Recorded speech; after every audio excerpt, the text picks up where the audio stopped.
सामाजिक कार्यकर्ते बीएस कांबळे आत्महत्या प्रकरणी बाबाजानी दुर्राणींविरोधात सामाजिक संघटना आक्रमक। बाबाजानी दुर्राणींना तात्काळ अटक करण्याची मागणी। मराठा आरक्षणाच्या लढ्यातील आत्महत्याग्रस्त मराठा बांधवांच्या कुटुंबियांना शासकीय नोकरीत समाविष्ट करा। बार्शीतील मराठा बांधवांची राज्य सरकारकडे केली महत्त्वाची मागणी।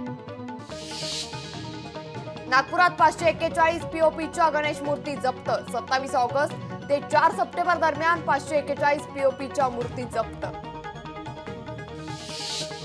यवतमाळ जिल्ह्यात 2 युवकांचं विष प्राशन। अतिक्रमण हटाव विरोधात युवकांचा विष प्राशन करून आत्महत्येचा प्रयत्न। जालन्यातील परतूर विधानसभेच्या जागेवर महायुतीत शिवसेनेचा दावा। भाजपचे आमदार बबनराव लोणीकर यांच्या जागेवर शिवसेना जिल्हा प्रमुख मोहन अग्रवाल यांचा दावा। गणेशोत्सवात मुंबईमध्ये अतिरिक्त बेस्ट बसेस धावणार। 7 ते 16 सप्टेंबर पर्यंत रात्री अतिरिक्त बेस्ट बसेस। भाविक आणि पर्यटकांसाठी बेस्ट प्रशासनाचा निर्णय। लोकशाही मराठी ऐका, पहा, जागरूक रहा।